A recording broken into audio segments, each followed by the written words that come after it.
Winter locked its jaws around northern Minnesota the way it always did, without apology and without mercy. The lake froze in layers, ice forming dark and silent beneath falling snow that erased the horizon line and turned the world into a study in gray and white. By mid-January, Black Pine Island sat alone in the frozen expanse of Superior National Forest, like a watchman's post abandoned by time, visible only to those who knew where to look and patient enough to wait for the clouds to break. Garrett Ashford was not looking for the island when he first saw it through the windshield of his aging Ford truck. He was looking for a place to disappear. At 39, Garrett carried himself with the controlled precision of someone who had learned to move through chaos without adding to it. Tall and broad-shouldered, built by years of carrying weight that was never meant to be gentle, he wore his dark hair cut short in the military style he had never abandoned. His face was angular, jaw set hard beneath a short beard threaded with premature gray that he never bothered to trim clean. Deep-set steel blue eyes watched the road with the kind of attention that never fully rested, always scanning, always measuring distance and angle and threat. He wore what he always wore, a field jacket the color of winter brush, faded olive and brown with the name tape long since removed from above the pocket. Beneath it, a flannel shirt in muted red and black checks. Cargo pants worn soft with use. Work boots that had seen mud and sand and blood, now scuffed almost colorless. On his left wrist, a military-issue watch with a cracked crystal he had never bothered to replace because time kept moving, whether the glass was whole or shattered. Beside him in the passenger seat, occupying the space with quiet authority, sat Ranger. The German Shepherd was 7 years old, built solid and powerful, with a thick double coat of black and deep tan that carried the faint silver threading of early age around his muzzle. His ears stood alert, tracking sounds that never reached human hearing. Amber eyes watched the tree line as the truck followed the narrow forest service road toward the frozen lake, his body relaxed but ready muscles coiled beneath fur in the way of dogs who had worked under fire and learned that stillness was not the same as safety. Ranger had been Garrett's partner for 5 years overseas, working search and rescue in places where the ground held secrets and the air smelled of diesel and fear. He had located survivors beneath rubble in Kandahar. He had tracked blood trails through mountain passes where men vanished and were never spoken of again. When Garrett left the Army, when the medical discharge papers arrived with their clinical language about traumatic stress and recommended treatment, Ranger came with him because some partnerships do not recognize the authority of paperwork. Now they were here, driving toward an inheritance Garrett had not wanted and a future he could not picture. The letter from the attorney had arrived 3 weeks earlier, forwarded twice because Garrett had stopped checking the mailbox at his apartment. He had been living in the kind of transient silence that came after divorce, after deployment, after the realization that the person you were before no longer fit the shape your life had taken. The envelope was thick cream paper, expensive, with a return address from a law firm in Ely, Minnesota. Inside, the language was formal and brief. Margaret Ashford, age 74, had passed away in her home on Black Pine Island on December 9th. As her only living relative, Garrett inherited the property, the contents, and whatever remained of a woman he had last seen at age 12 before his father moved the family south, and the connection frayed into annual Christmas cards that eventually stopped coming altogether. Garrett had one memory of his grandmother that stood clear against the blur of childhood. He remembered Maggie standing on a dock in summer, tall and straight-backed hair, steel gray even then, watching a storm roll across the water with the kind of attention most people reserved for things they feared. Garrett had asked if they should go inside, and Maggie had said, without looking away from the clouds, "Weather only hurts you if you don't pay attention." That was all. One sentence delivered without drama, and then the storm had passed, and they went back to cleaning fish. Now Maggie was gone, and the island was Garrett's, and he was driving toward it because he had nowhere else to go. The truck reached the boat launch as afternoon light began to fail. Snow fell in steady sheets, not heavy, but relentless, the kind that accumulated in silence and buried things without witness. Garrett cut the engine and sat for a moment, hands on the wheel, listening to the tick of cooling metal and the whisper of wind across frozen water. Ranger lifted his head, ears rotating forward. A low sound came from his chest, not quite a growl, more like a question. "I know," Garrett said quietly. "I don't like it either." The island sat half a mile out, visible only as a darker mass against the gray sky. The lake was frozen solid, had been for weeks according to the weather reports. But ice was a liar. It looked stable until the moment it cracked beneath you, and then it was too late for second thoughts. Garrett stepped out into the cold. It bit through his jacket immediately, sharp and honest, the kind of temperature that did not pretend to be anything other than dangerous. He loaded supplies into the small aluminum boat tied at the dock, its hull scarred by years of scraping against ice and stone. A month's worth of food in military surplus dry bags, 2 propane tanks, a medical kit that reflected old training and new paranoia, firewood stacked and wrapped in canvas. Ranger jumped into the boat without hesitation, taking up position in the bow like a figurehead carved from muscle and fur.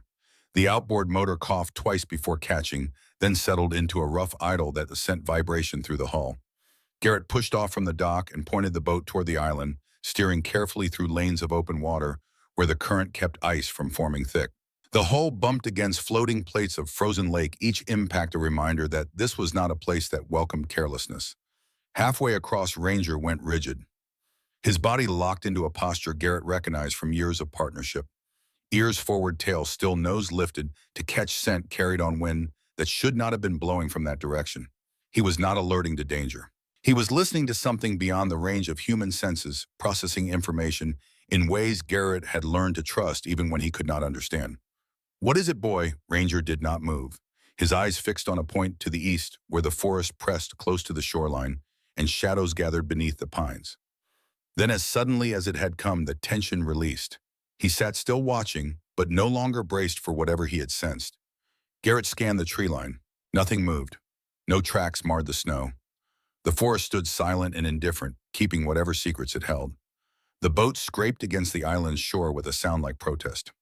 Garrett tied off to a post that looked solid, then stepped onto frozen ground that crunched beneath his boots. Ranger leapt out after him, circling once before stopping to study the path that led uphill through the pines. The cabin stood on a low ridge backed by dense forest and facing the lake like a sentinel posted to watch approaches. It was built from logs gone dark with age and weather fitted with the kind of care that spoke of a time when people built things to outlast themselves. The roof was steep, designed for heavy snow. The windows were small and deep set, like eyes that had learned to be cautious. A porch wrapped around the front, its boards worn smooth by decades of boots and weather. What struck Garrett was not the cabin's age or isolation. It was the sense that someone had just left. The porch was swept clean of snow. Firewood sat stacked beneath a tarp near the door, organized by size and dryness.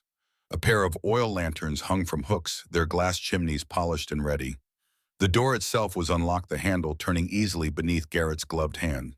Inside, the air was cold but not abandoned, clean with the faint smell of wood smoke and pine. The main room was simple and functional. A stone hearth dominated one wall, its interior swept clean, kindling already laid. A table and 2 chairs sat near the window. Shelves lined the walls, holding books, tools, canned goods, arranged with military precision. A narrow staircase led to a sleeping loft. Garrett moved through the space slowly, attention catching on details that did not match abandonment. Fresh batteries in the flashlight on the mantel. A calendar on the wall still turned to December, with small notations in precise handwriting. Radio equipment on a shelf near the door. Old but well-maintained, the kind Rangers used in areas where cell towers were distant dreams. Ranger did not follow him inside. He positioned himself on the porch just outside the door, facing the forest, with the disciplined patience of a soldier on watch. Garrett unpacked supplies by muscle memory, working efficiently while light faded from the sky. He lit the fire, watching flames catch and spread until warmth began to push back the cold. He set up the propane stove, tested the radio, found it functional despite the static. He unrolled his sleeping bag in the loft and placed his medical kit within reach, the way he always did, because preparation was the only control left when everything else had been taken away. As darkness settled, he stood at the window and looked out across the frozen lake. Snow continued to fall, patient and thorough. The world was erasing itself in white, and he was here alone with a tool and a dead woman's belongings, trying to understand why a place meant for isolation felt so alert. Ranger never came inside that first night. He stayed on the porch, head up, eyes tracking movements that existed only in the language of wind and shadow. Garrett sat with his back against the wall near the fire exhaustion, pulling at him like gravity, and wondered what his grandmother had been watching for all these years. What had kept Maggie on this island alone, maintaining this place with the precision of someone standing guard over something that mattered? Outside, the lake groaned as ice tightened its grip. Inside, the fire burned steady. And somewhere between sleep and waking, Garrett felt the first whisper of recognition that he had not come here by accident. The island had been waiting. Morning arrived without warmth, light filtering through cloud cover, like a suggestion rather than a promise. Garrett woke in the loft to the sound of Ranger's low bark, the kind he used to signal attention required, not alarm. He descended the narrow stairs, joints stiff from cold, and the accumulated weight of deployments that had asked too much of ligaments and bone. Ranger stood at the eastern window, body tense but controlled. His nose touched the glass, fogging it slightly with each breath. When Garrett joined him, scanning the tree line for whatever had caught his focus, he saw nothing. No movement, no tracks in the fresh snow. Just the forest standing patient and watchful in the gray light. "Ghost hunting again," he murmured, resting a hand briefly on Ranger's shoulder. The contact grounded them both, a habit formed in places where touch was the only communication that carried across the roar of engines and explosions. He made coffee on the propane stove, instant and bitter, the kind that tasted like every firebase and forward operating base he had ever worked in. The routine was calming: boil water, pour, stir, drink. Simple actions that required no decisions and offered no surprises. While the coffee cooled, Garrett explored the cabin with fresh eyes and better light. The bookshelves held field guides to northern plants and wildlife weather almanacs going back 3 decades. First aid manuals with dog-eared pages. A locked cabinet near the door contained emergency supplies, flares, space blankets, water purification tablets, a handheld GPS unit in a waterproof case. It was the organization of someone who had thought hard about what people might need when systems failed and help was hours away. In a drawer beneath the radio equipment, Garrett found a stack of incident reports, handwritten, dated brief: lost hikers located, boat engine failures, medical emergencies. Each entry noted the date, the situation, the outcome. The handwriting was precise and unsentimental, recording facts without embellishment. January 15th, 2019. Family of 4 hypothermia risk guided to shelter. Storm cleared by morning. March 3rd, 2020. Solo kayaker separated from group disoriented. Provided food and bearings. Departed safely. November 8th, 2021. Ice fisherman vehicle through ice, 2 individuals wet and cold. Treated for early-stage hypothermia. DNR retrieved vehicle. The reports went on, dozens of them spanning 32 years. A pattern of people finding their way to this island when weather turned, or judgment failed, or luck ran out. Maggie had not been hiding here. She had been positioned. Garrett folded the reports and placed them back in the drawer, careful to maintain the order he had found them in. Respect for the dead took many forms, and preserving their systems was one. The staircase to the loft creaked beneath his weight as he climbed. The sleeping area was small, just enough room for a bed and a trunk at the foot. Garrett had slept on top of the trunk last night, too tired to move it. Now in daylight, he noticed it was secured with a simple latch, not locked. Inside, beneath wool blankets that smelled of cedar, he found a leather-bound journal. The cover was worn smooth by hands that had opened it often. The binding was intact, pages filled with the same precise handwriting from the incident reports. Garrett carried it downstairs and sat at the table near the window where light was best. The journal was not a diary. It was a manual. Wind direction over the lake. When blowing from the east, sound bends and distorts. Voices carry from the wrong direction. Echo patterns create false locations. Do not trust your ears. Ice formation patterns. Current meets stone at the northeastern shore. Creates thin patches beneath snow cover. Marks safe passage with stones every spring. Fog behavior rolls in without warning near dusk when temperature drops fast. Visibility drops to 5 feet. Stay put until clear. Do not attempt to navigate by memory. Acoustic dead zones at eastern quadrant of island, 20 yards into tree line. Sound does not carry properly. Shouts for help may not be heard. Walk perimeter twice daily to check for anyone stranded. Page after page of observations, warnings, patterns learned over decades of watching weather and water, and the ways landscape could deceive. This was not the work of someone afraid. This was the work of someone who had decided to understand. Near the back of the journal, the entries changed. Personal notes dated, but irregular. May 12, 2023. Ranger Service asked again about making this official. Declined. The moment paperwork is involved, lawyers follow. This place needs to answer when called, not when approved. August 3rd, 2023. Turned 74 today. Doctor says heart is weakening. Asked if I was ready to leave the island. Told him some posts are not about comfort. November 30th, 2023. Developer came by again. 7th visit this year. Offered $1.2 million. Told him the island is not for sale. He looked at me the way men look at obstacles they intend to remove. I know that look. Saw it on officers' faces before they made decisions that cost lives. December 8th, 2023. Feel tired in ways that sleep does not fix. If Garrett ever finds this, know that I chose this. Every watch has an end, but the post remains. The entry ended there, one day before Maggie died. Garrett closed the journal carefully, hands steady despite the tightness in his chest. He had spent years learning to compartmentalize grief, to lock it away in places where it could not interfere with function. The skill was useful. It was also a kind of amputation. He stood and walked to the radio, turning it on more to fill silence than to hear anything specific. Static crackled, then a voice cut through, faint but clear. Superior National Forest, all stations, weather advisory remains in effect. Heavy snow expected through. The transmission broke apart, reformed. Temperatures dropping to -15 overnight. Travel not advised. Repeat, travel not. More static than nothing. Garrett switched it off and looked out the window. Snow was falling harder now, wind beginning to drive it sideways across the lake. The light was fading early the way it did in deep winter, and the temperature was dropping fast enough that he could feel it through the walls. Ranger barked once, sharp and urgent. Garrett moved to the door, immediately pulling on his jacket as he went. Ranger was off the porch and 20 yards toward the forest before he cleared the threshold, moving with the controlled speed of a dog on mission.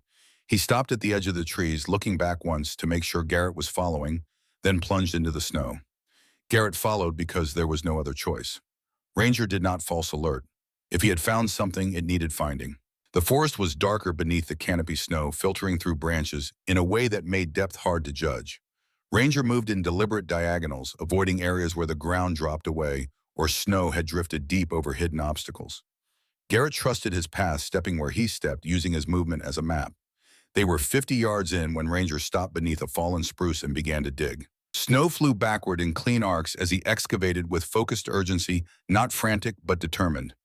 Garrett dropped to his knees beside him and helped, gloves scraping through powder until his hands hit fabric. A jacket, blue synthetic material, and beneath it a child. The girl was small, maybe 10 years old, with dark hair matted against her face by ice and exhaustion. Her lips carried a faint blue tint that made Garrett's training kick in before conscious thought. He checked the airway.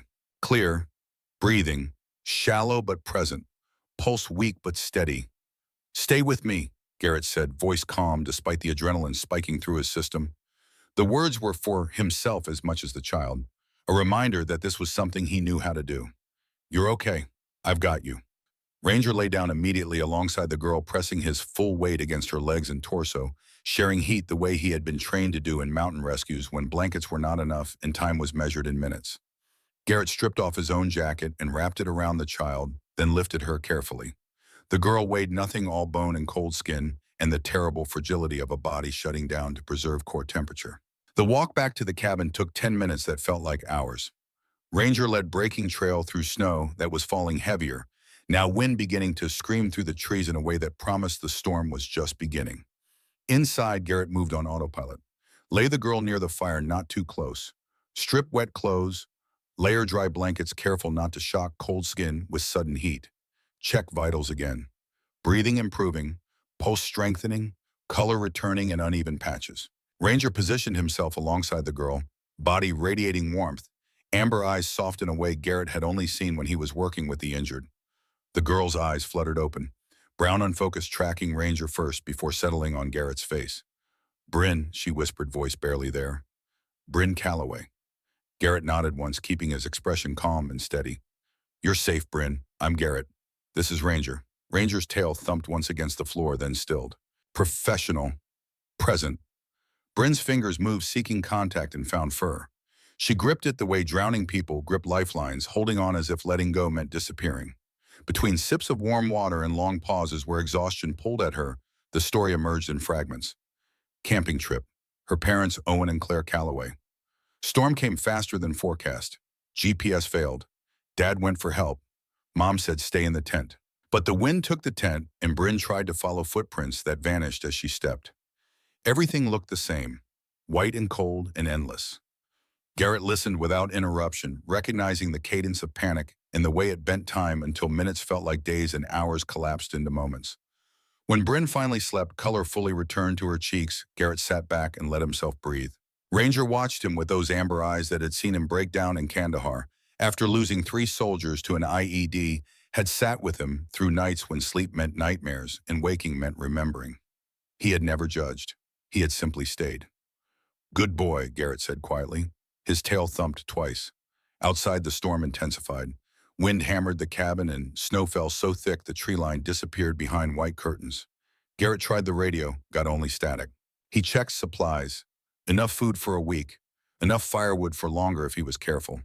The cabin was solid built to endure exactly this kind of weather. But somewhere out there, Bryn's parents were in that storm. And if they were still alive, they were running out of time. Garrett stood at the window watching darkness settle over the frozen lake and felt the question his grandmother had left in that final journal entry settle around him like weight. Every watch has an end, but the post remains. He had come here to disappear, to find a place where the world would stop asking things of him, where he could finally rest without the constant pressure of duty and expectation and the knowledge that people died when you failed. But the island had other ideas. Garrett looked down at Bryn sleeping with one hand still buried in Ranger's fur and recognized the moment for what it was.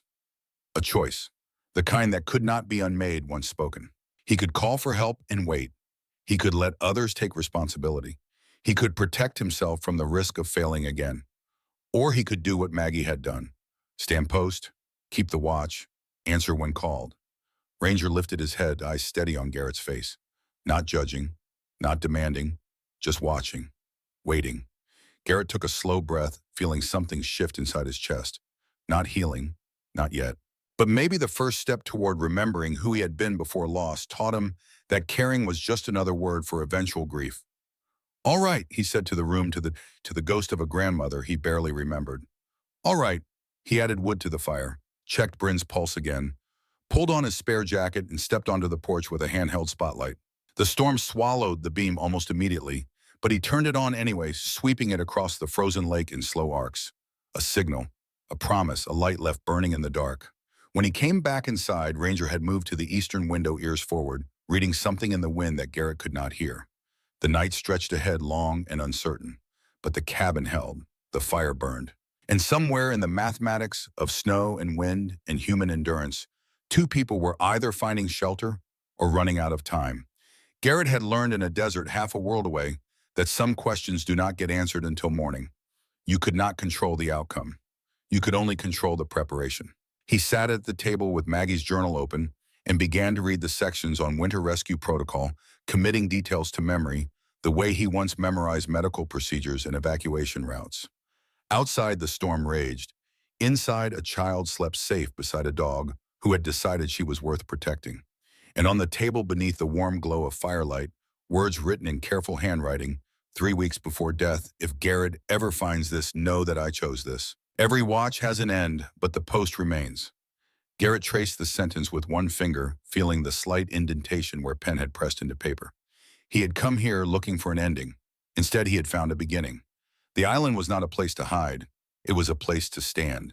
And whether he was ready or not, whether he felt capable or broken, or somewhere in between, the question had been asked and answered. He would keep the watch. Dawn came slow and reluctant, filtering through storm clouds that had not stopped moving all night. Garrett woke to the sound of an engine cutting through the stillness, unfamiliar and unwelcome, in a place that had learned to exist in silence. He was on his feet before full consciousness arrived, moving on instinct, honed by years of waking to mortar fire and midnight alerts. Ranger was already at the window tracking the approach of whatever was coming with controlled focus. Through the glass, Garrett watched a snowmobile crest the ridge, followed by a second. They moved with the confidence of people who knew the terrain, who had made this journey before. The lead machine stopped near the cabin, and a man dismounted with the careful deliberation of someone whose joints required negotiation with cold and age. Wyatt Donovan was in his late 60s, tall once, but now slightly bowed by decades of wind and winter.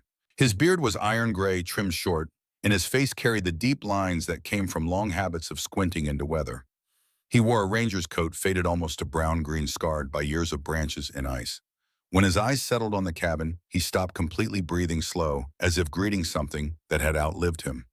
The second snowmobile carried two people, a man and a woman, both moving stiffly, faces raw from cold and sleeplessness. Owen Calloway was broad-shouldered in his early 40s, with the kind of face that suggested he smiled easily under better circumstances. Now he looked hollowed out by fear and the knowledge of what might have been lost. His wife Claire was tall and slender, dark hair pulled back in a braid that had come loose during their ordeal. Her eyes were red-rimmed, but when she saw movement in the cabin window, something in her posture shifted from desperation to hope. Garrett opened the door as they approached. Owen was already moving past him, scanning the interior with the frantic attention of a parent who had spent 36 hours imagining the worst. When he saw Bryn asleep on the couch near the fire, wrapped in blankets, with Ranger lying alongside her like a guardian carved from muscle and loyalty, he made a sound that was not quite a word. Claire crossed the distance in 3 strides and dropped to her knees beside her daughter, hands moving over Bryn's face and hair with the kind of touch that needed to confirm reality through physical contact. Bryn stirred, eyes opening, and when she saw her mother, the tears came all at once, silent and complete. Garrett stepped outside. Some moments were not his to witness. Wyatt stood on the porch looking out across the frozen lake the way Maggie must have done 10,000 times. He did not speak immediately, and Garrett respected the silence. After a minute, maybe 2, he turned.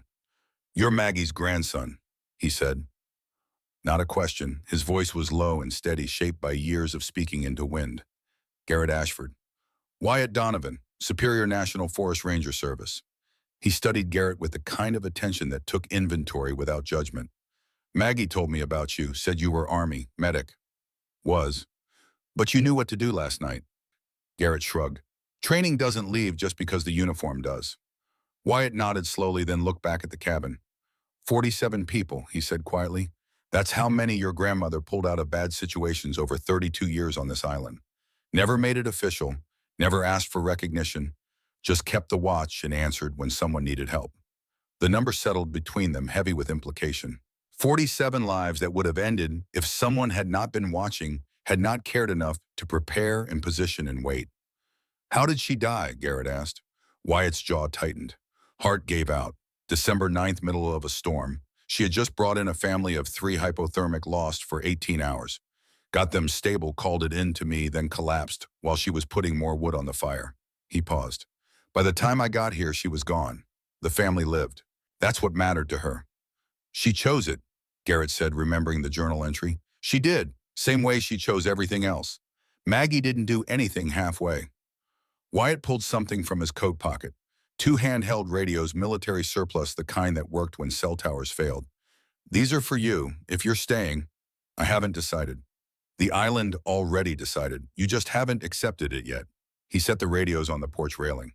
"Frequency is marked. I monitor it daily. So do 3 other rangers in the district. We won't make this official. Paperwork brings lawyers and insurance companies and people who've never stood in a whiteout telling you what's safe. But we won't pretend this place doesn't exist either." Inside movement and voices. The Callaways preparing to leave, Owen's voice thick with gratitude and guilt in equal measure. They emerged onto the porch, Bryn wrapped in her father's arms, her face pressed against his shoulder. Claire approached Garrett and for a moment simply looked at him as if trying to find words sufficient to the weight of what had been given back. "Thank you," she finally said, and the inadequacy of the phrase made her voice break. Garrett nodded once. Our daughter is strong. She did everything right. She told us about Ranger." Claire looked at the German shepherd who sat near Garrett's leg with professional calm. "She said he found her when she couldn't find herself." Bryn lifted her head. "Can I say goodbye?" At Owen's nod, she slid down and approached Ranger carefully, the way children do when they understand they are in the presence of something important.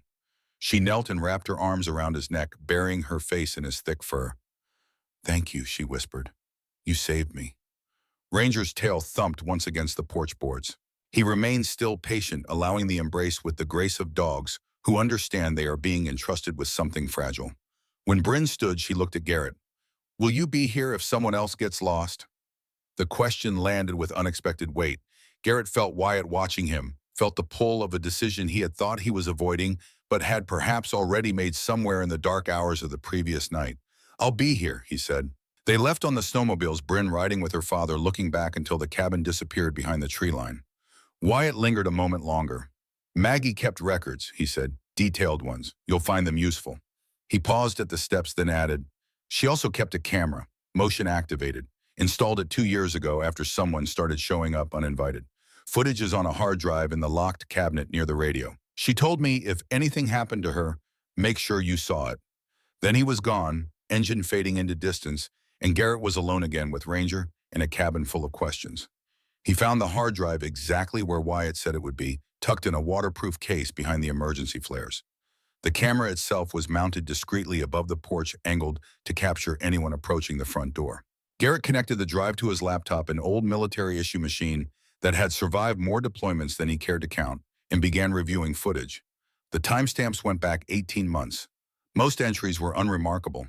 Hikers stopping to ask directions, fishermen checking in during storms, Wyatt making regular visits to drop off supplies. Then 14 months ago, a pattern began. A black Escalade, expensive and out of place in wilderness that measured wealth by how far your vehicle could go on bad roads. The same man each time, late 50s, fit wearing clothing that cost more than most people's monthly rent. He moved with the confidence of someone accustomed to getting what he wanted. Garrett watched 7 visits, each one following a similar script. The man would knock, Maggie would answer, they would talk on the porch. The audio was poor wind interference, making words difficult to catch, but body language told the story. Each visit, his offers became more insistent. Each visit, Maggie's refusals became more firm. The final visit was dated December 8th, one day before Maggie died. The man arrived in late afternoon, earlier than previous visits. He had a folder with him documents that he spread on the porch railing. Garrett increased the volume, filtering out wind noise with software he had learned to use during intelligence gathering in places where clear audio meant the difference between successful operations and body bags. Maggie's voice came through thin but clear. "I've told you 7 times the island is not for sale." The man's voice was smooth, educated, carrying the kind of assurance that came from never hearing no and meaning it. "Mrs. Ashford, I'm offering you $1.2 million. That's more than this property is worth by any reasonable assessment. You could retire anywhere, live in comfort." "I am comfortable." "You're 74 years old with a heart condition. What happens when you have another episode out here? Who helps you?"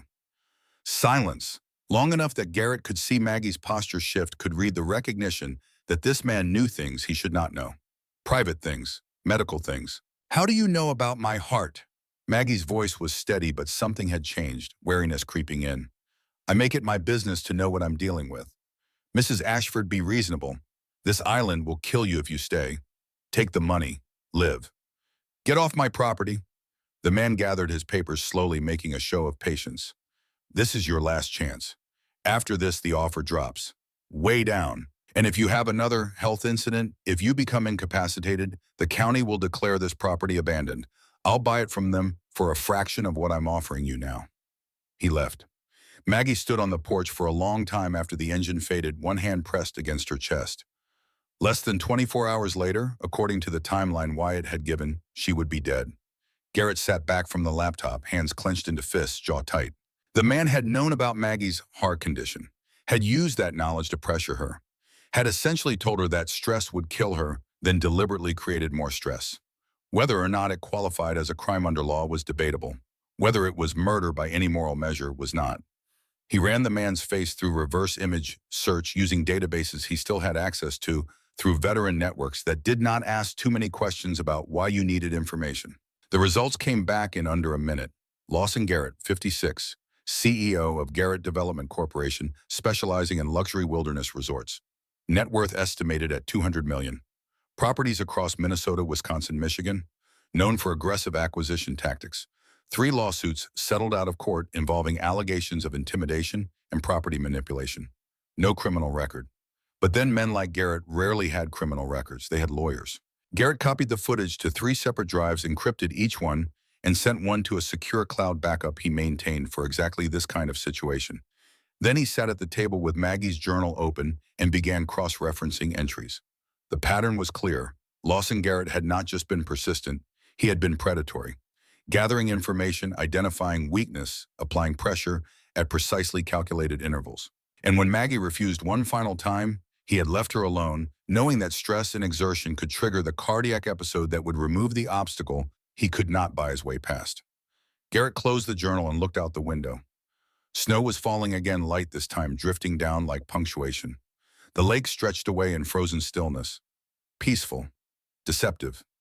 The kind of landscape that looked safe until you understood all the ways it could kill you. His phone buzzed. Cell service was intermittent on the island, but occasionally a signal found its way through. The message was from a number he did not recognize. "Mr. Ashford, Lawson Garrett Development. I understand you've inherited your grandmother's property. I'd like to discuss a business opportunity. I'll be in the area this week. Would tomorrow afternoon work for a meeting?" Garrett read it twice, the presumption in it. The assumption that he would be available, that he would be interested, that inheritance meant opportunity rather than responsibility. He did not reply. Instead, he spent the rest of the day doing what Maggie had done. He walked the perimeter of the island, following the path marked by stones placed at regular intervals, learning the contours of land that would be his responsibility if he stayed. He marked the eastern edge where Ranger had stopped, where ice looked solid but was not. He tested routes through the forest, memorizing which paths led to dead ends and which provided egress. Ranger moved with him, sometimes ahead, sometimes beside, reading the landscape in ways Garrett could not. When they reached the northeastern shore where current met stone and created false ice beneath snow cover, Ranger stopped and looked at him, amber eyes serious. "I see it," Garrett said quietly. "I won't forget." That evening, as temperature dropped and darkness settled over the forest, Garrett returned to the cabin and found himself thinking about Sarah. The divorce from Sarah had been quiet and inevitable. Two people who had married young and grown in opposite directions until the space between them became unbridgeable. She had been patient longer than most would have managed, waiting for him to come back from deployments, not just physically but emotionally. Waiting for him to be present instead of always half-gone attention divided between the moment and the memories that would not release him. The night she left, she did not cry or shout. She packed methodically, leaving the house intact but emptied of meaning. Her note was brief, written in careful handwriting. "I can't keep waiting for you to come back from places I can't follow." Garrett had folded it once and placed it on the counter. The truth did not require argument. Now sitting in his grandmother's cabin with Ranger at his feet and the weight of 47 saved lives pressing against his chest, he understood something he had not been able to see clearly before. Sarah had not left because he was broken. She had left because he had refused to let her help carry the weight, had insisted on bearing it alone, as if strength meant never asking for support and courage meant never admitting fear. The island was asking a different question. Not whether he was strong enough to carry the weight alone, but whether he was willing to accept that some burdens were meant to be shared. That standing watch did not mean standing isolated. Ranger shifted position, pressing his shoulder against Garrett's leg. Solid, present, a reminder that partnership was not weakness. By evening, Garrett had walked every warning Maggie had written in the journal, had seen the acoustic dead zones where sound bent wrong, had found the fog trap where visibility dropped to nothing without warning, had stood in the wind corridors where east-blowing air created echoes that lied about direction and distance. The island was beautiful and lethal in equal measure, a place that demanded attention and punished carelessness, exactly the kind of environment where people died when no one was watching. The next afternoon arrived clear and cold.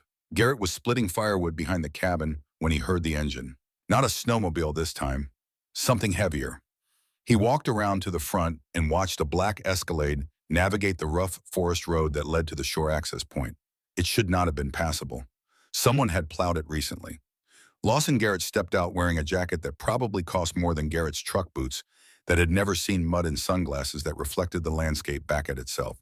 He was handsome in the way of men who had personal trainers and regular dental work, his gray hair styled to look casual while being anything but.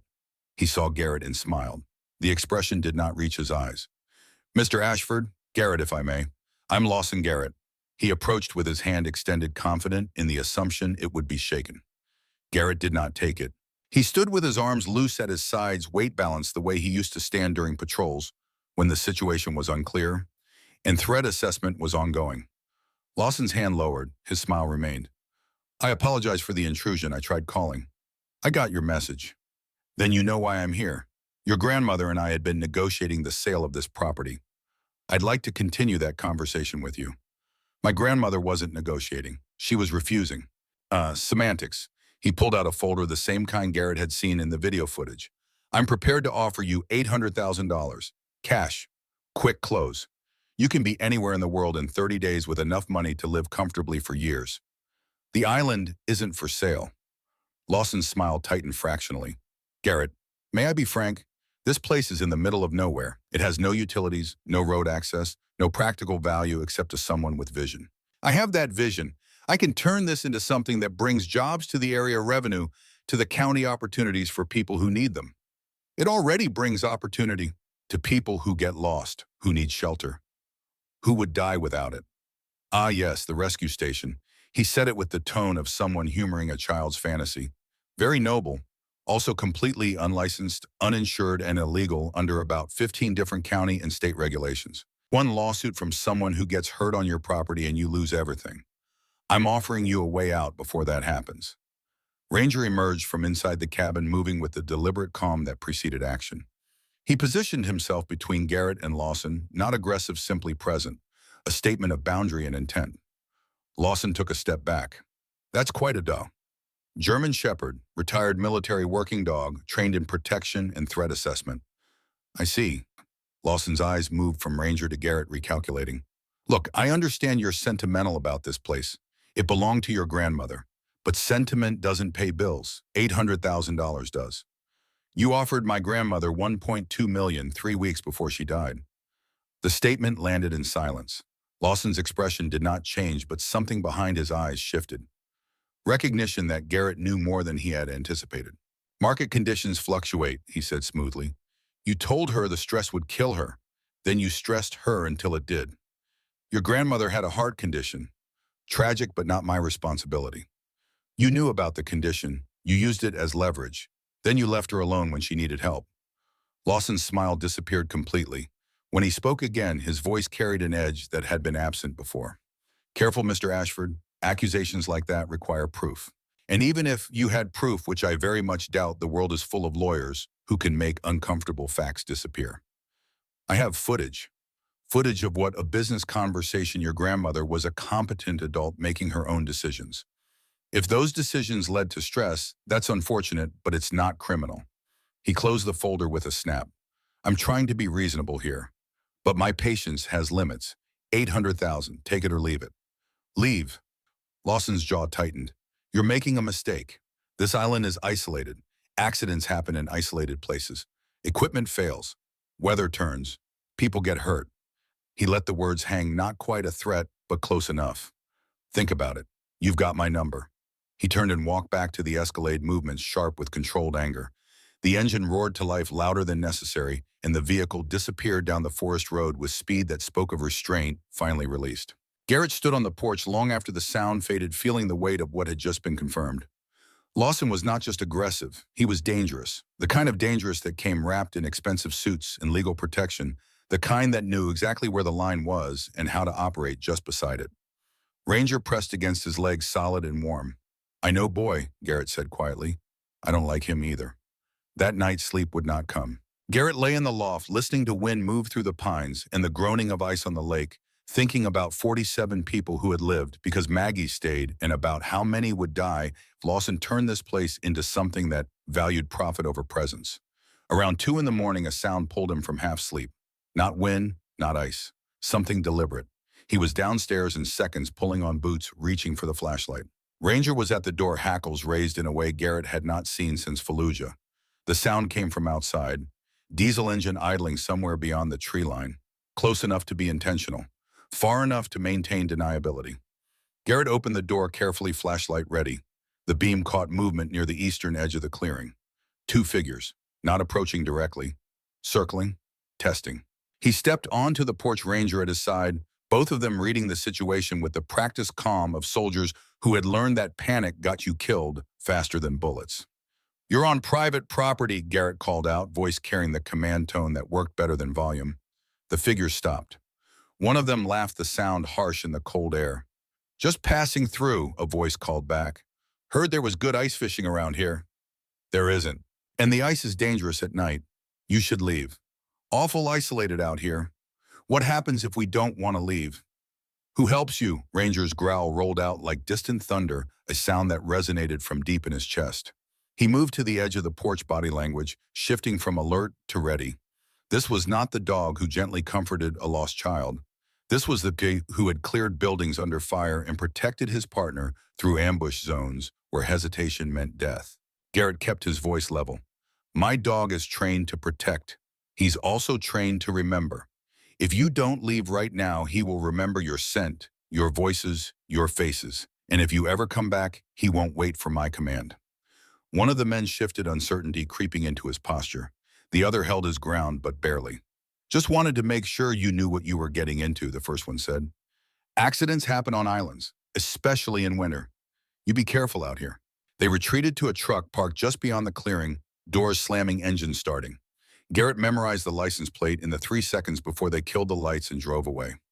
When silence returned, he sat on the porch steps with Ranger beside him, feeling adrenaline slowly fade from his system. His hands were steady, his breathing was controlled, but underneath the calm was something else. Not fear. Fear he understood and knew how to manage. This was anger. Cold and clear and focused. Lawson had sent those men, had escalated from verbal pressure to physical intimidation, had tried to make Garrett feel isolated and vulnerable, to break his resolve the way a siege breaks a city. What Lawson did not understand was that Garrett Ashford had spent years in places where being surrounded and outnumbered was not a crisis but a starting condition, where the only option was to dig in and hold ground or abandon everything that mattered. He looked out across the frozen lake toward the mainland, land where men like Lawson operated with impunity, where money bought protection and legal systems bent toward those who could afford better lawyers. Then he looked back at the cabin, at the light burning in the window, at the place Maggie had held for 32 years against isolation and weather and the slow erosion of time. The island was not just property, it was a promise. A covenant with people who would get lost, who would need shelter, who would die without someone watching. Maggie had kept that promise until her heart gave out.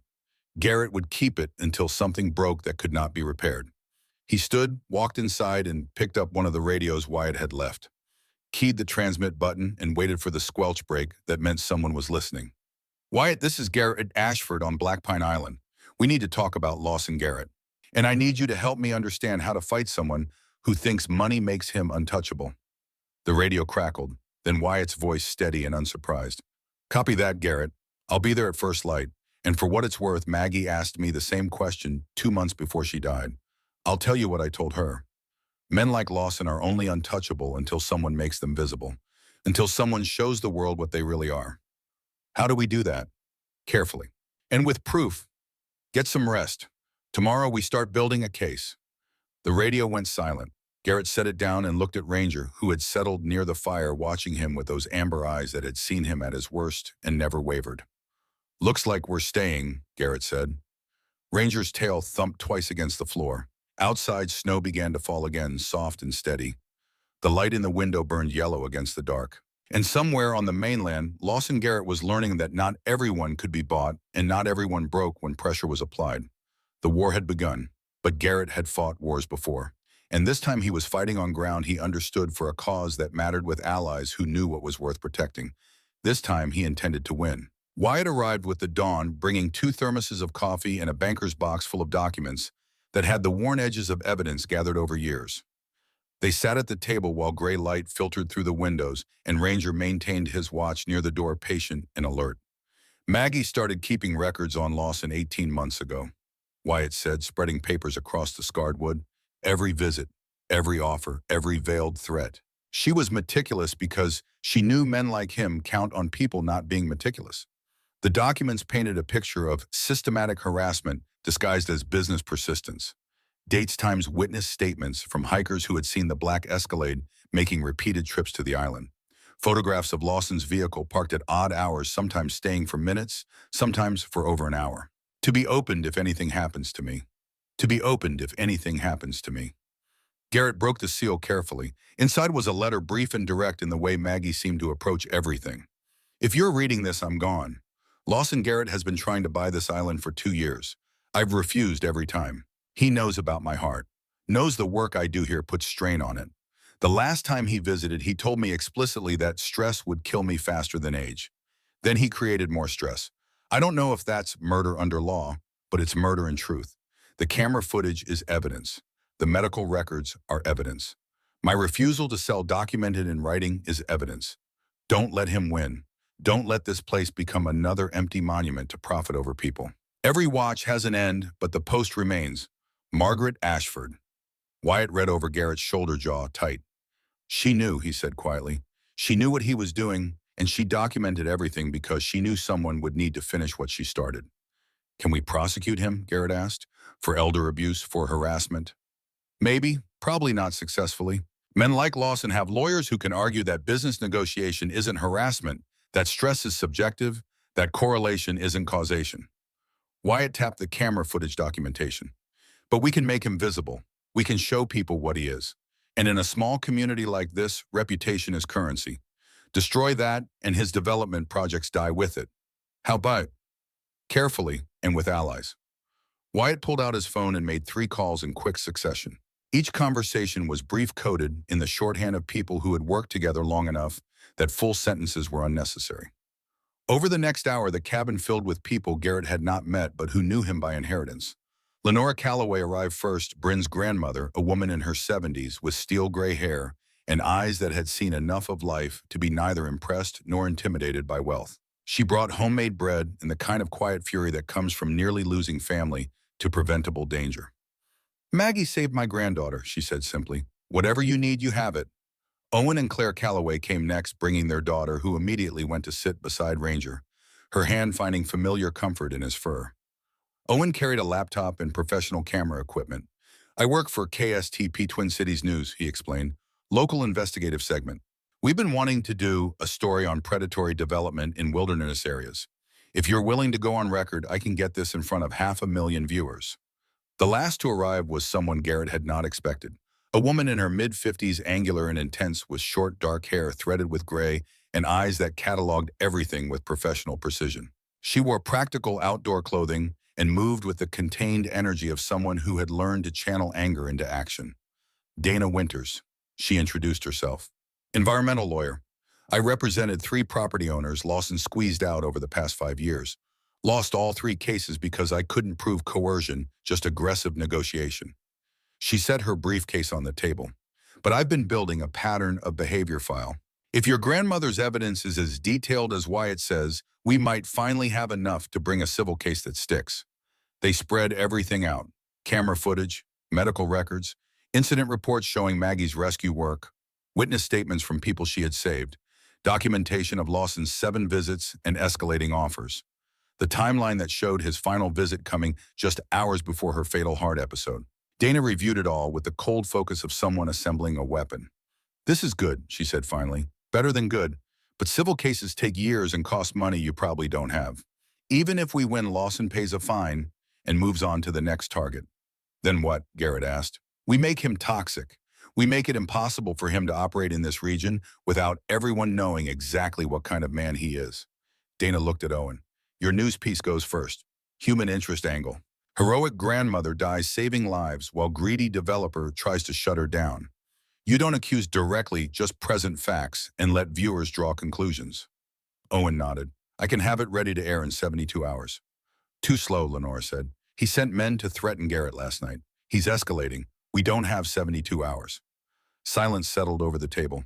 Outside, morning light was strengthening, burning off the last of the overnight fog. Ranger shifted position, tracking some movement in the forest that only he could detect.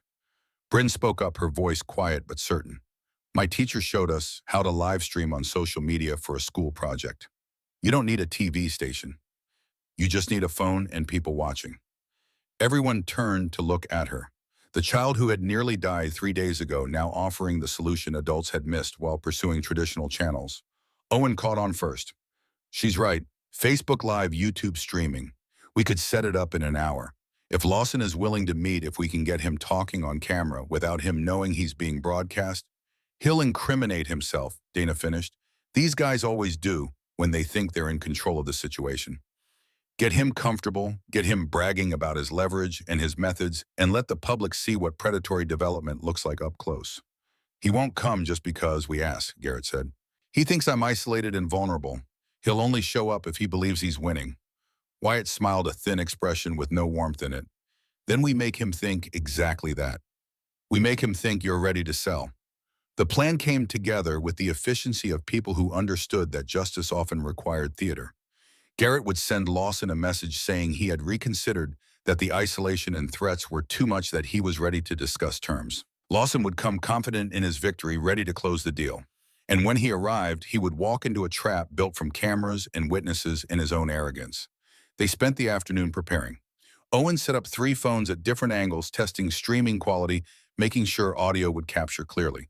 Dana coached Garrett on questions to ask, angles to pursue, ways to get Lawson talking about his methods without making it obvious he was being led. "Men like this love to explain how clever they are," Dana said. "Give him the chance and he'll tell you everything, because in his mind, you're not a threat. You're just another obstacle he's overcome. Lenora organized the viewing party. She had connections throughout the community, people who remembered Maggie, who had been saved by her or knew someone who had. Within 2 hours, she had commitments from 50 people to watch the live stream and share it across their networks. Small-town communication moved faster than any algorithm. As sunset approached, Garrett sent the message. Mr. Garrett, I've thought about your offer. This place is more than I can handle alone. Let's talk. Tomorrow, 2 p.m. The reply came in under 5 minutes. Smart decision, Garrett. I'll be there. Bring the property deed and we can sign paperwork immediately. Looking forward to closing this deal. The confidence in those words was absolute. He had won in his mind. He was simply coming to collect the prize. That night, Garrett lay in the loft unable to sleep, listening to the familiar sounds of the cabin settling, wood creaking as temperature dropped, wind moving through the eaves. Around midnight, exhaustion pulled him under, but sleep brought visitors he had not invited. The smell came first, diesel fuel mixed with the copper tang of blood and the acrid bite of explosives. Then sound. The roar of the convoy engine, the static-laced radio chatter, Jenkins making a joke about the coffee tasting like motor oil, Williams humming something off-key, then white light, heat, pressure that turned the world sideways. Garrett was moving before thought, dragging Williams from the burning Humvee, hands slick with blood that was not his own. Jenkins was screaming somewhere to his left. The radio was dead. Smoke turned day into twilight and made every breath a decision between consciousness and asphyxiation. He got Williams to cover. Went back for Jenkins. The second IED detonated 30 yards away, close enough that the shockwave felt like being hit by a truck, far enough that the shrapnel missed him by inches. Jenkins was not breathing when Garrett reached him. CPR in a combat zone while rounds snapped overhead and fire turned metal into slag. Counting compressions, breathing for someone whose lungs were filling with blood. Knowing it was too late but unable to stop because stopping meant admitting defeat, and medics did not get to admit defeat while there was still a pulse to fight for. There was no pulse. Garrett woke, gasping, hands shaking the cabin walls, pressing close, like the interior of an armored vehicle after impact. Sweat soaked through his shirt despite the cold. His heart hammered against his ribs like it was trying to escape, then wait, solid and warm. Ranger's head in his lap, amber eyes locked on his. Not demanding, not judging, just present, anchoring. Garrett focused on the dog's breathing. Slow, steady, 4 counts in, 4 counts out. The rhythm therapist had taught him, and he had abandoned because pills seemed faster and forgetting seemed easier than processing. But Ranger would not let him forget, would not let him sink. The dog breathed and waited until Garrett's hands stopped shaking, until the cabin became a cabin again, instead of a tomb. I'm okay, Garrett whispered, though they both knew it was not quite true. I'm okay. Ranger's tail thumped once, not agreement, acknowledgement. He was not okay. But he was here, and that was enough. Garrett rested his forehead against Ranger's breathing in the familiar scent of Chagan pine and the faint residue of wood smoke, grounding himself in the present, in this moment, in this place. Thank you, boy, he said quietly. Ranger stayed until Garrett's breathing normalized, until the flashback released its grip and memory became memory again instead of current reality. Only then did he move, settling beside the bed close enough that Garrett could reach down and rest a hand on his shoulder. Partnership. Presence. The promise that even in the darkest hours he was not alone. Garrett did not sleep again that night, but he did not spiral either. And when dawn came, he descended the stairs steady and clear-eyed, ready for what needed to be done. Morning arrived with impossible clarity, the kind of winter day where sunlight turned ice into diamonds and the sky stretched blue and endless. Perfect weather for what needed to happen. Perfect conditions for truth to be visible. Owen and Claire arrived early, with Bryn setting up equipment with professional efficiency. 3 phones positioned at different angles, all streaming to the same account. Backup battery packs. External microphones hidden in strategic locations. They tested everything twice, then 3 times, making sure there would be no technical failures when the moment arrived. Dana came next, positioning herself in the loft where she could watch through a window but not be visible from the main room. Wyatt and Lenora stayed outside, far enough away to avoid being seen, but close enough to respond if things went wrong. By 1:30, everything was ready. By 1:45, 89 people were watching the stream, the number growing as shares spread across social media. By 1:50, comments were already appearing. Is this about Maggie Ashford? What's happening? Someone said a developer was harassing her before she died. At exactly 2 o'clock, the sound of an engine cut through the stillness. The black Escalade appeared navigating the plowed road with the ease of someone who had made this journey many times before. Lawson stepped out carrying a briefcase, wearing casual, expensive clothing and the smile of a man who believed he had won.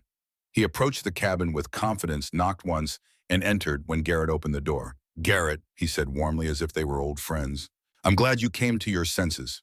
This is the right decision. You'll see." He set the briefcase on the table and pulled out paperwork, spreading it with practiced efficiency. Sales contract, transfer of deed, bank documents showing proof of funds. 800,000 is discussed, he said. Wire transfer clears in 24 hours. All you need to do is sign here, here, and here. Garrett remained standing, arms loose at his sides. Ranger sat beside him, watching Lawson with the focused attention of a dog cataloging threat markers. "Before I sign," Garrett said carefully, "I need to understand something. My grandmother refused this same offer multiple times. What made you think I'd be different?" Lawson's smile widened. "Honestly, your grandmother was old school, stubborn, set in her ways. You're younger, more practical. You understand that holding on to the past doesn't pay the bills." He tapped the contract. "This is more money than most people see in a lifetime. Take it, live well." "She was also sick," Garrett continued. "Heart condition. You knew about that." Something shifted in Lawson's expression, caution creeping in. "I knew she had health issues, yes. Unfortunate but not uncommon at her age. You told her stress would kill her. I may have mentioned that isolated living creates stress, yes. It's a fact. Then you created more stress, visited 7 times in 4 months, increased your offers, made it clear you would get this property one way or another." Lawson straightened, wariness replacing confidence. "I engaged in legitimate business negotiation. Nothing more. You left her alone after your final visit, knowing she had just exerted herself rescuing people, knowing her heart was failing. 3 hours later, she was dead. That's a tragic coincidence." His voice hardened. "And I'm starting to wonder where this conversation is going. You called me here to sell. If you're not serious, I have better things to do with my time." "I'm completely serious," Garrett said. "I want to know exactly what I'm dealing with. I want to understand what kind of man buys property by pressuring elderly women until their hearts give out." Lawson's face flushed. "You need to be very careful about accusations like that. Your grandmother had a heart condition. She chose to live in isolation. She chose to engage in physically demanding rescue work despite medical advice. Those were her decisions, not mine. But you knew the work she was doing. You knew this island served as an emergency way station. You knew people would die without it. That's not my problem." The words came out sharp, angry. "This island has commercial value that's being wasted on some outdated notion of public service. Your grandmother was selfish, keeping this property from development that could benefit the entire region." "Benefit how?" "Jobs, revenue, economic growth. I've invested millions in this area, and this island is the last piece I need to complete my vision." He leaned forward, arrogance reasserting itself. "You want to know what kind of man I am? I'm the kind who sees opportunity where others see sentiment. I'm the kind who understands that progress requires sacrifice. Your grandmother sacrificed herself to a fantasy. I'm offering you the chance to be smarter than she was, by letting people die when they get lost because there's no one watching anymore. By recognizing that personal responsibility exists. People who go into wilderness need to be prepared. It's not society's job to rescue them from their own poor planning. And if they're children like Bryn Calloway, who nearly froze to death 3 days ago," Lawson's expression shifted to something uglier. "That girl shouldn't have been out there in the first place. Bad parenting isn't my concern." In the loft, Dana was recording every word on her legal pad, documenting tone and language, and the complete absence of empathy. Outside the live stream, viewer count had reached 234 people. Comments were multiplying. "Who is this guy? He's saying children deserve to die because their parents made mistakes. This is Lawson Garrett. I recognize him from Chamber of Commerce meetings. Someone call the news." Garrett kept his voice level, giving Lawson rope to hang himself with. "So your position is that profit matters more than human life. My position is that adults need to make adult decisions. Your grandmother made hers. You need to make yours. Sign the contract or don't, but stop wasting my time with emotional manipulation." "Just to be clear," Garrett said, "you're admitting that you knew about my grandmother's heart condition, knew the work she was doing, put strain on it, and deliberately created additional stress through repeated unwanted visits and pressure to sell." I engaged in business negotiation with a property owner who had something I wanted. That's capitalism, not murder. Even though 3 hours after your final visit, she was dead. Lawson grabbed his briefcase, done with pretense. This conversation is over. You're trying to bait me into saying something actionable, and I'm not stupid enough to fall for it. Keep your island. Enjoy the isolation. But know this. He leaned close, voice dropping to something venomous. Accidents happen in places like this. Equipment fails, weather turns. You're out here alone with no witnesses and no help.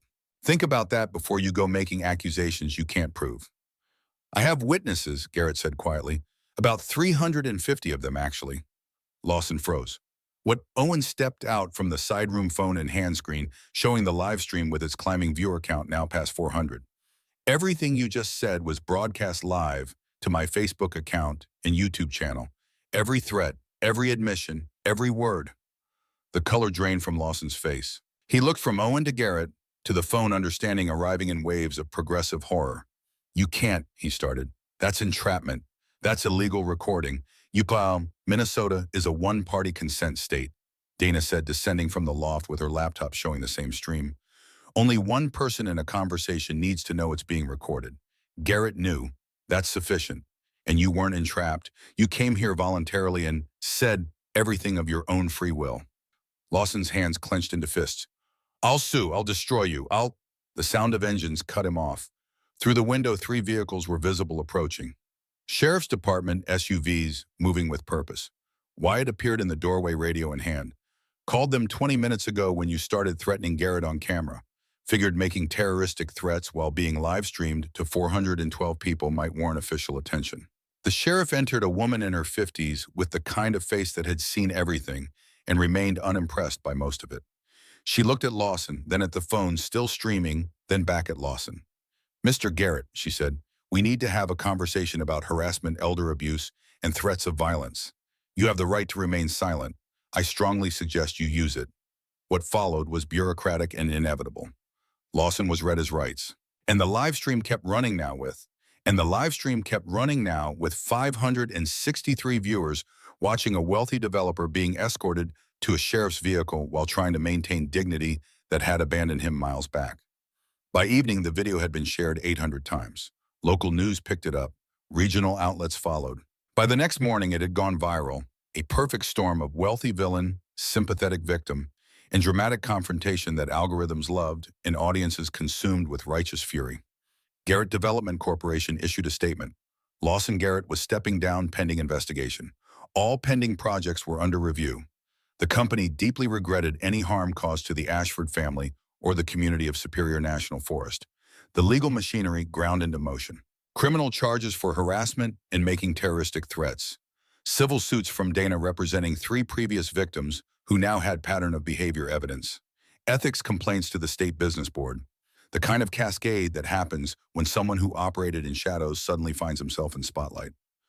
3 months passed. Spring came slowly to northern Minnesota, ice releasing its grip on the lake in reluctant stages. Snow giving way to mud, and then to the first green shoots of growth that proved winter was not eternal. The legal settlements came through. Garrett Development Corporation paid $2.3 million to Garrett Ashford in acknowledgement of harm caused to Margaret Ashford and her estate.